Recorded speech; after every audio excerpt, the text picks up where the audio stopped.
Ambassador Telos had waited 3 years for this moment. His species, were the strongest in the galaxy. They had conquered hundreds of worlds. They had defeated every enemy. And today, they would remind everyone of their power. The demonstration arena on Station 7 was massive. It stretched for 2 kilometers in every direction. The ceiling was so high that clouds sometimes formed inside it. Thousands of aliens from different species filled the viewing platforms. They had come from across the galaxy to watch. Telos stood on his elevated platform and looked down at all of them. The insect-like bris were clicking their jaws with excitement. The crystal beings hummed low sounds of respect. Even the mysterious had sent observers. And then there were the humans. They were new to space travel. Only 200 years ago they had discovered how to travel faster than light. In galactic terms, they were bobbies, children. They knew nothing about real power. The human group was small, only 12 people. Their leader was a woman named. She had dark hair tied back in a simple style. Her second in command was a stocky man called. They wore plain uniforms with no decorations. Compared to the fancy clothes of other species, they looked almost boring. Telos watched them carefully. The humans did not seem impressed. One young man named was actually yawning. This annoyed Telos. They should be afraid. They should be nervous. Instead, they looked like they were waiting for a bus. "We will now activate the Sovereign-class battle mech," Telos announced. His voice echoed through every speaker in the arena. The ground began to shake. A deep rumbling sound filled the air.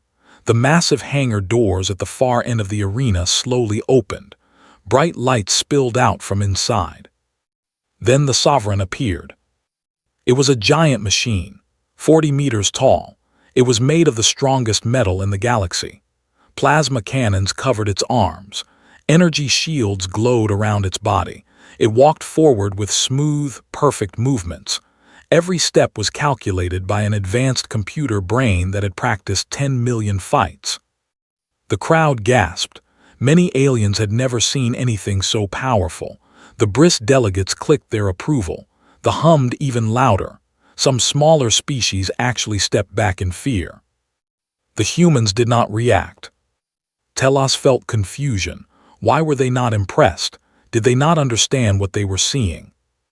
"This machine represents 700 years of engineering," Telos continued. "The Sovereign is controlled by our greatest warriors. They are connected to the machine through their minds. A computer helps them predict every enemy move. No force in the known galaxy has ever defeated one of these machines in battle." He paused to let his words sink in. "We show you this not as a threat," he said. "We show you this as a reminder. The collective keeps peace through strength. Those who join us as allies will be protected. Those who oppose us." He made a signal. The Sovereign raised its massive cannon and fired at a target drone flying across the arena. The drone exploded in a flash of superheated plasma. The heat wave reached the viewing platforms. Several aliens flinched. The human still did not react. Was whispering something too. They both smiled slightly. The demonstration continued for another hour. The Sovereign destroyed obstacles.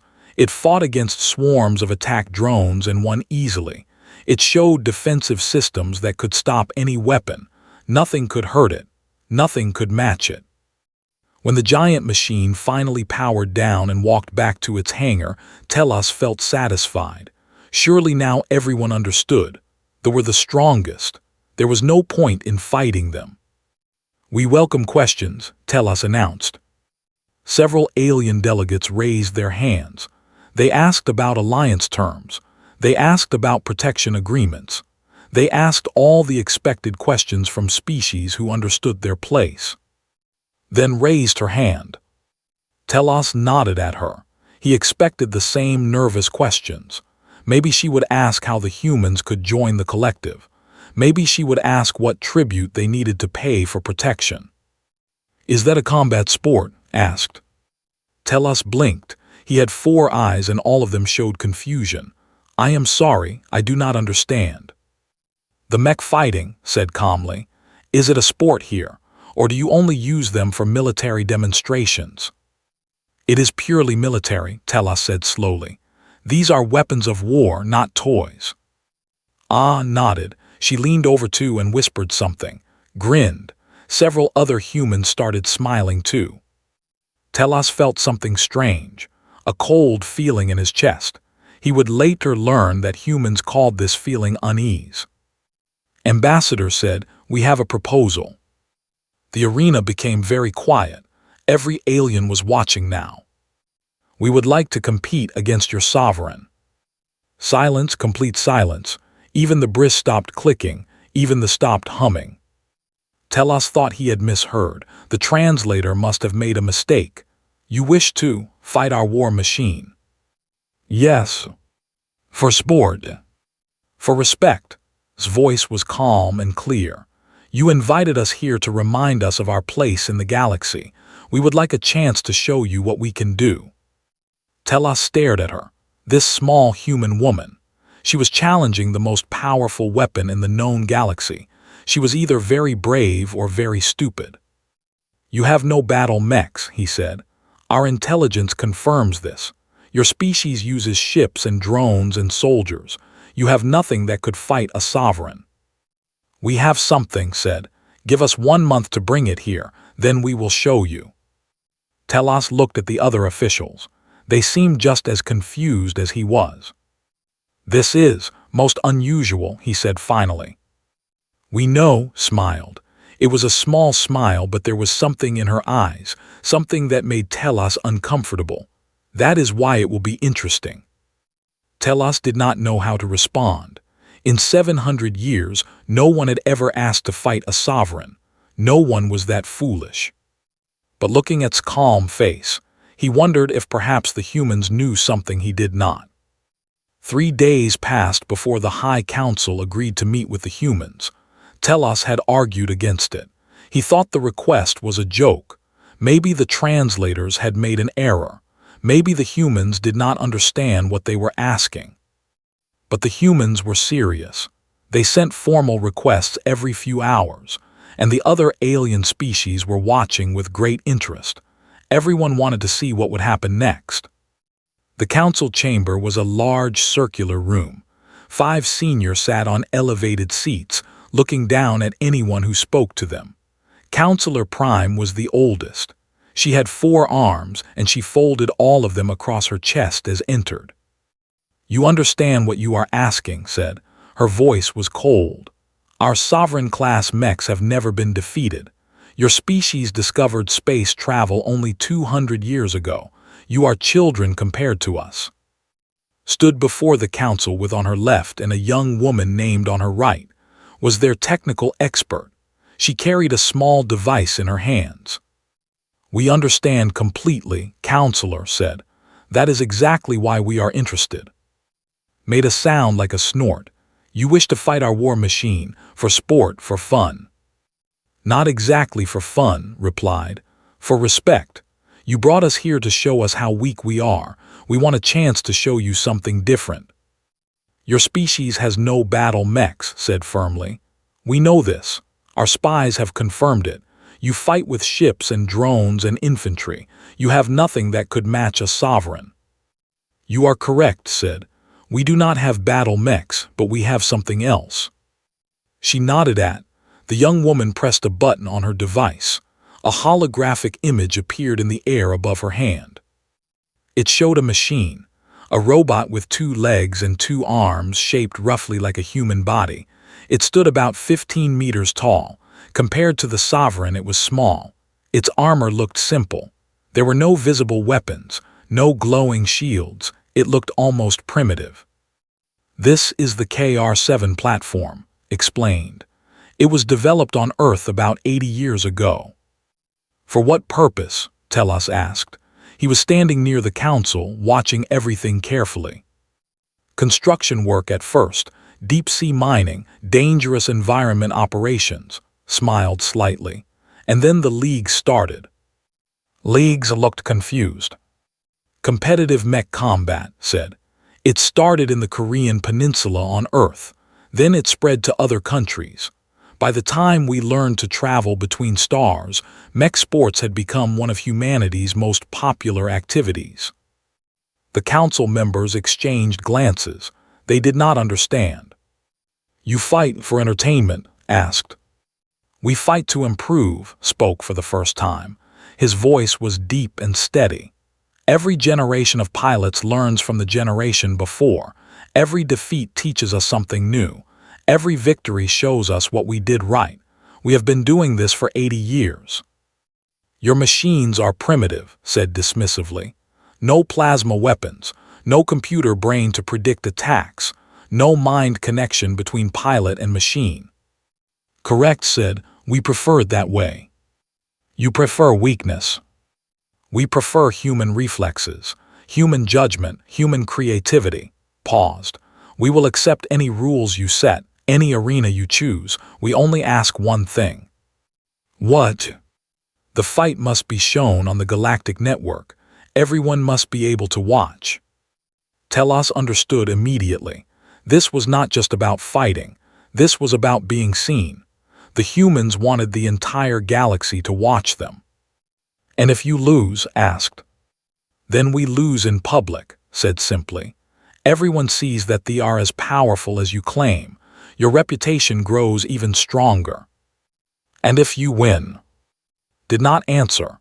She did not need to. Everyone in the room understood. If the humans won, everything would change. Every species in the galaxy would see that they could be beaten. The council talked among themselves for 6 hours. Telos watched them argue. Some wanted to refuse. They said it was a trick. Others wanted to accept.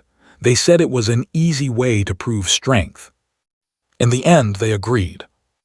The rules were simple. One mech against one mech. No outside weapons. No help from other machines.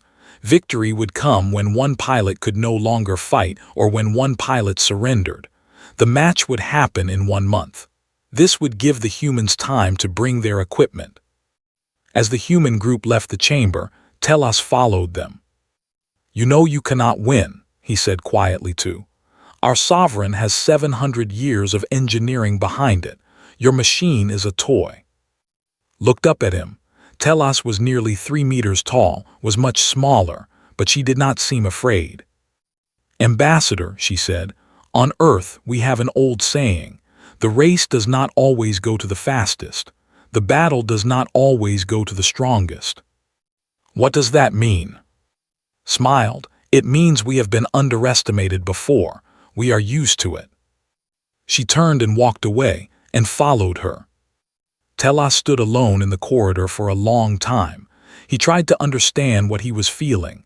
It was not fear exactly, but it was something close. The humans were so small, so new to the galaxy. Their technology was so simple. So why did they seem so confident? He thought about's words. The race does not always go to the fastest. What did that mean? They had always believed that strength was everything. Better weapons meant victory. Better machines meant power. But the humans seemed to believe something different. They seemed to believe that there was more to fighting than just having the biggest weapon. Telos shook his head. It was foolish. The sovereign was unbeatable. The humans would learn this soon enough. But as he walked back to his quarters, he could not shake the feeling that something unexpected was about to happen. The human transport ship was not impressive. It was a medium-sized cargo vessel that looked old and worn. The paint was faded. The engines made strange sounds. Compared to the sleek ships, it looked like junk. But when it arrived at Station 7, hundreds of thousands of aliens had gathered to watch. News of the challenge had spread across the galaxy. Every major species had sent extra observers. Gambling companies on a dozen worlds had opened betting. The odds were strongly against the humans. Some bookmakers offered 1,000 to 1 odds. Almost no one believed the humans could win. Telos watched from an observation deck as the cargo bay doors slowly opened. The first thing that came out was sound. Loud, thundering sound. Drums, horns, something that roared like a wild animal. Music, Telos realized. human music. It was unlike anything they had ever heard. It was raw and powerful and full of energy. Then the mech appeared. They walked out of the cargo bay with slow, careful steps. It was smaller than Telos had expected, only 15 meters tall. The Sovereign was nearly 3 times its size. Its armor was painted black and gold. Strange symbols ran down one arm. They were Korean letters, though Telos did not know this. The machine looked simple, almost crude. Where the Sovereign had glowing shields and hidden weapons, the showed its joints and hydraulics. The cockpit was in the center of the chest, protected by thick steel plates. No force fields, no advanced technology, just metal and machines. But the way it moved made Telos pause. The Sovereign moved like a machine. Every step was perfect. Every motion was calculated by computers. The moved like something alive. It rolled its shoulders like a human stretching. It turned its head like it was looking around. It walked with the smooth, careful grace of a hunter. The cockpit opened. A figure climbed out and stood on the mech's shoulder. His name he was the human champion. He looked young, maybe 30 years old by human counting. His black hair was cut short. His body was lean and strong like an athlete. He wore a simple black suit that fit close to his skin. He raised one hand to the crowd. The humans in the audience exploded with cheers. They waved flags. They chanted his name. Introducing our champion, his voice came through the station speakers. 3-time world champion of the Pacific League, undefeated in his last 47 matches, pilot first-class Park. Telos noticed something, was not looking at the cheering crowd. He was looking across the arena. He was looking at the hangar where the Sovereign waited.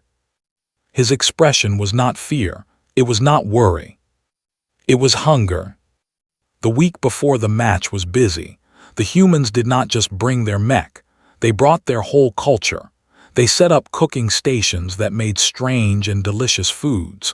They played their music everywhere. They laughed and talked and celebrated. Telos found himself watching them. He did not understand. They were about to fight the most powerful weapon in the galaxy. They should be nervous.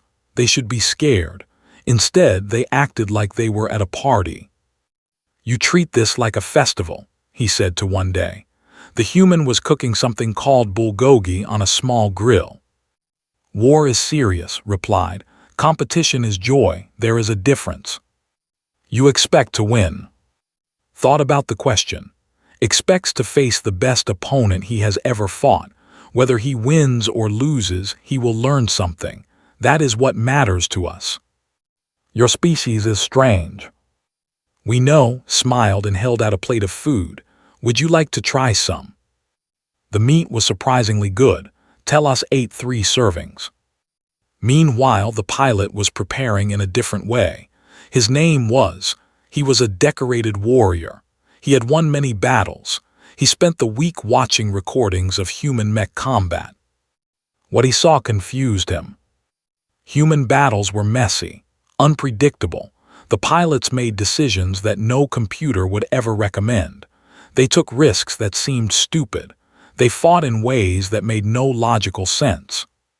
And somehow they often won. "Their movements are illogical," reported to the council. "They fight on instinct instead of calculation. They do not follow optimal patterns." "Instinct is inferior to optimization," assured him. "Your mind link gives you access to prediction systems they cannot match. Trust the computer. Follow the optimal path." Nodded. He was a good soldier. He followed orders. But later, alone in his room, he watched the recordings again. There was one match that stayed in his mind. A human pilot was losing badly. His mech was damaged. Parts were falling off. Fire was coming from the joints. Any logical person would surrender.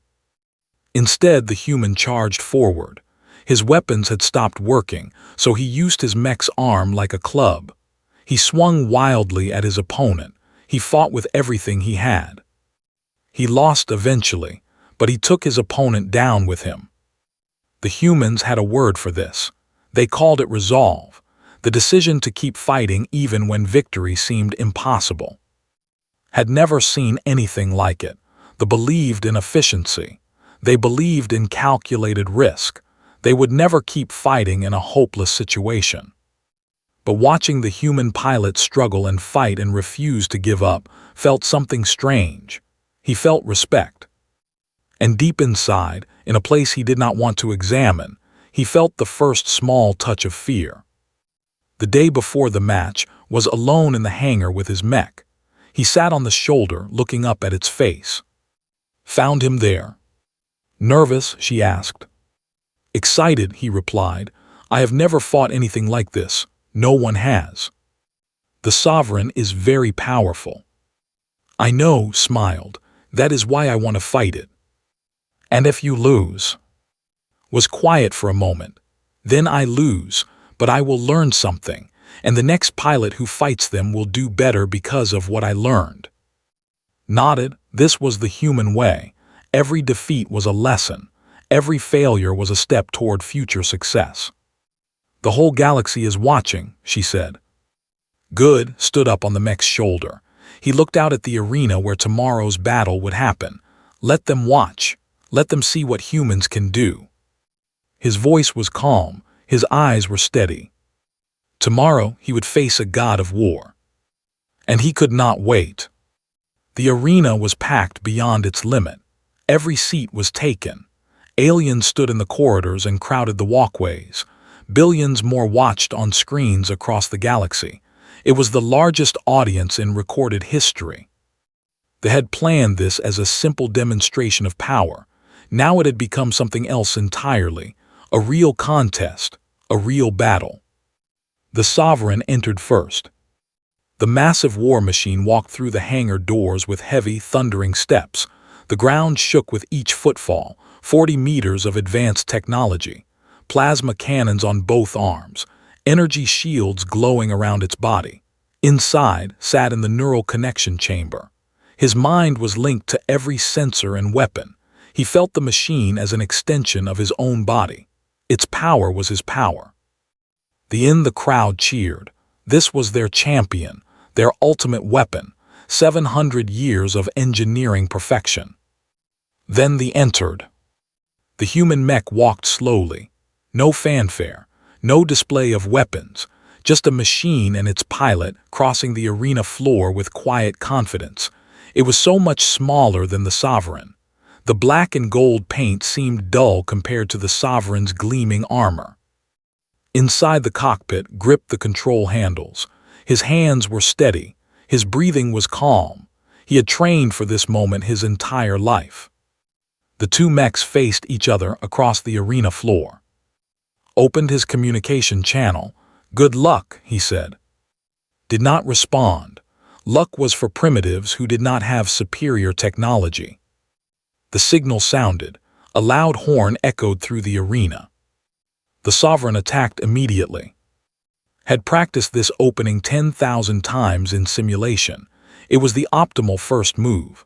Plasma cannons fired. Missiles launched from shoulder pods. The massive mech charged forward with calculated speed. The shots hit nothing but air. They had moved the instant the signal sounded. Not backward, not sideways, forward and down. Ducked his mech under the plasma fire and slid into the Sovereign's guard. Before could process what was happening, the smaller mech's fist connected with the Sovereign's knee joint. Metal screeched. The war machine staggered. The crowd went completely silent. Did not press his advantage. He retreated, moving back to the center of the arena. His mech tilted its head, almost like it was curious. In the observation deck, was watching with sharp eyes. Neural lag, she murmured too. The computer predicts the enemy's movement, but still has to confirm the response. There is a tiny delay, a split second. And has been training since he was 15 years old. His body reacts before his brain thinks. He does not have that delay. Recovered quickly. His combat computer analyzed the exchange and adjusted its predictions. The Sovereign pressed forward with more caution. Weapons systems cycled through different attack patterns. For 20 minutes they fought. It was like nothing anyone had ever seen. The massive sovereign swung its arms with crushing force. Any normal machine would have been destroyed, but there was never where the attacks landed. Slipped punches by centimeters. He used the walls. He used the terrain. He forced to constantly reposition. The sovereign did land some hits. A shoulder plate on there was torn away. Hydraulic fluid leaked from one arm. The human mech was taking damage. But kept fighting, and something else was happening. He was learning. Telos noticed it from his viewing position. With each exchange, the human pilot grew more confident. He was reading patterns. He was predicting what the computer would predict. The advanced AI that gave the sovereign such an advantage was becoming a problem. Its responses were too consistent, too perfect, too predictable. The turning point came at the 23-minute mark. The sovereign trapped against the arena wall. There was nowhere to run. Plasma cannons charged for a point-blank shot. Victory was certain. The targeting computer locked on. This was the end. Fired his maneuvering thrusters, backward.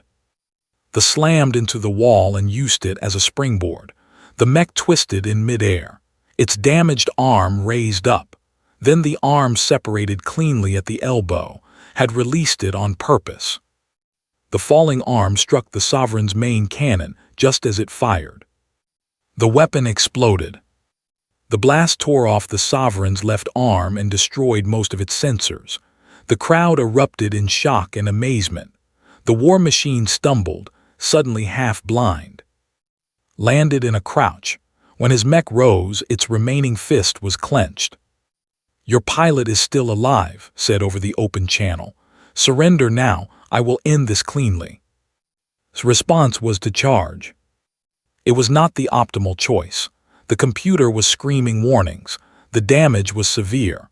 The logical action was retreat and surrender. But was no longer following logic. He was angry. He was humiliated.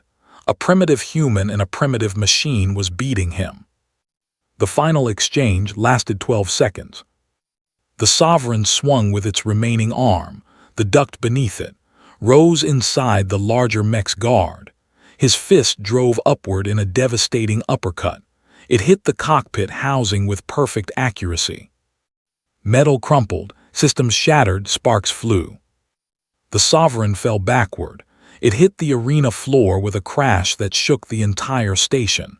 It did not get up. For a long moment, there was absolute silence. Then the humans began to cheer. The sound started small, just the 12 members of the human delegation. Then it spread. Other aliens joined in. Species that had lived in fear of for centuries found themselves cheering for the small human mech that stood victorious over the fallen giant. In his damaged cockpit, stared at the ceiling. He was alive. The safety systems had protected him, but his pride was destroyed. He had lost. The unbeatable sovereign had been beaten. In the arena, the stood alone. Smoke rose from its damaged joints. One arm was missing. Its armor was dented and torn. But it was still standing. Opened his cockpit and climbed out onto his mech's shoulder. He looked up at the cheering crowd. Then he looked down at the fallen sovereign. He did not smile. He did not celebrate. He bowed, a small, respectful bow toward his defeated opponent.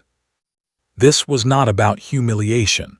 This was about proving something, about showing the galaxy what humans were capable of. And he had done it. Watch from the observation deck. Tears were running down her face, though she would never admit it. "That is who we are," she whispered. "That is what we do." Telos stood beside her. He could not find words. Everything he believed about power and strength and technology was shattered. The humans had won. And nothing would ever be the same. The High Council met in emergency session that same night. The footage of the battle had already spread across the galaxy. Billions had watched. Billions more were watching the recordings. The most powerful weapon in the known universe had been defeated by a machine that should have lost. This changes nothing, Counselor insisted.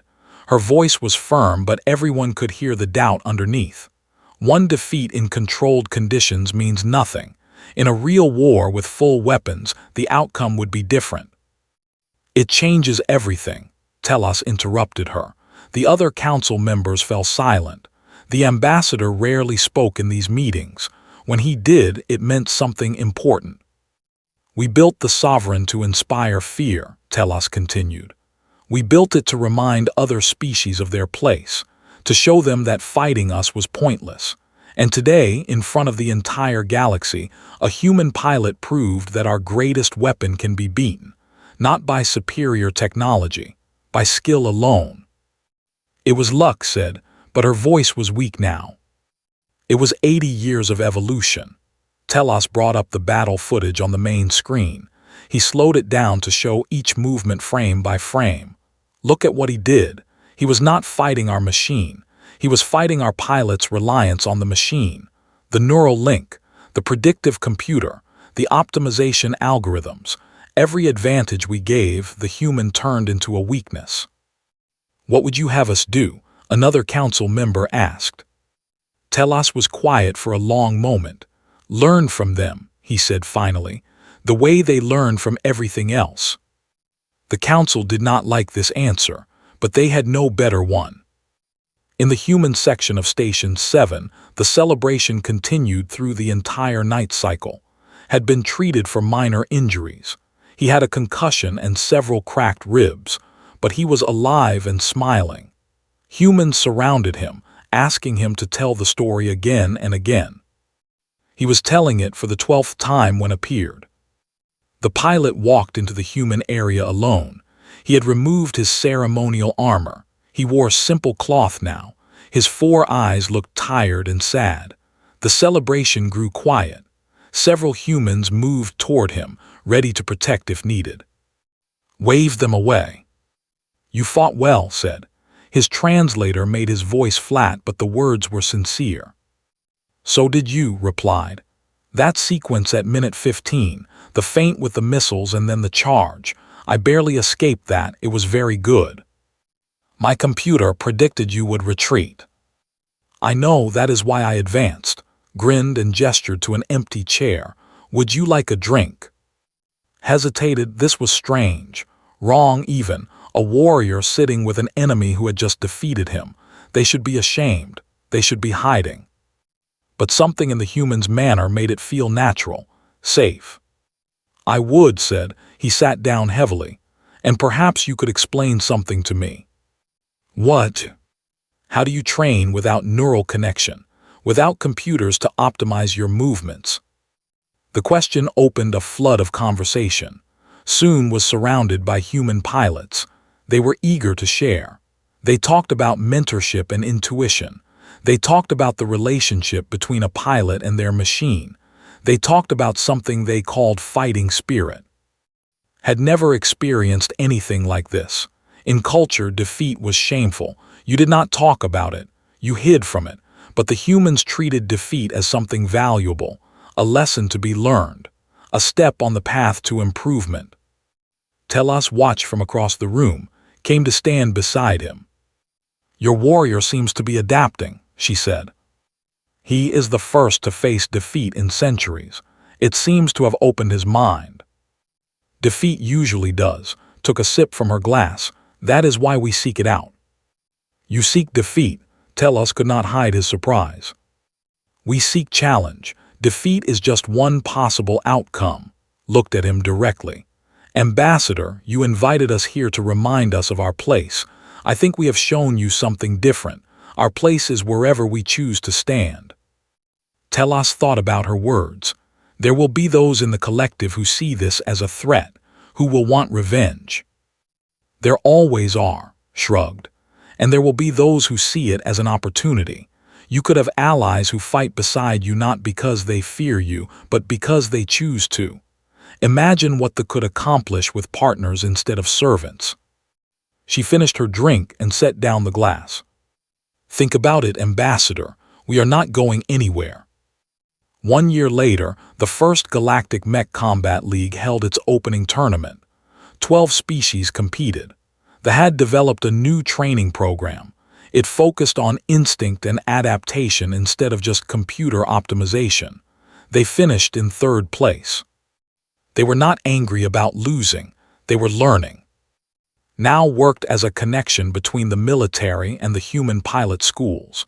He had spent months studying human training methods. He had become friends with many human pilots. He was a different person than he had been a year ago. He stood on an observation deck, watching the tournament finals. Beside him was, who had retired from competition. The champion now worked as a teacher for the next generation of pilots. "Your people are getting better," said. "We had good teachers," paused. "I never thanked you properly for that night after the battle, when you invited me to sit with your people. You asked questions, we answered. That is how it works. Among humans, maybe. We are not used to learning from those we consider weaker." Laughed. "Nobody is weaker. Some people just have not found their strength yet." Below them, the arena erupted in cheers. A young pilot had just won a match. It was the first victory for their crystal species. The crowd was a mix of many races, all united by something as simple as competition. Remembered something Telos had said a year ago: learn from them. He was beginning to understand what that meant. The galaxy was changing. The old order, built on fear and domination, was slowly being replaced by something new, something built on respect and cooperation and the simple joy of competition. The humans had started it, not with weapons, not with war, but with a single challenge in an arena. They had asked to compete, and in doing so they had changed everything. Looked down at the celebrating crowd, stood next to Briss, hummed alongside. Humans moved through the crowd, laughing and joking with species they had never met before. This was the future, not conquest, not domination, but connection. And it had all started because a small human woman had looked at the most powerful weapon in the galaxy and asked a simple question. Can we compete with that? The answer, it turned out, was yes.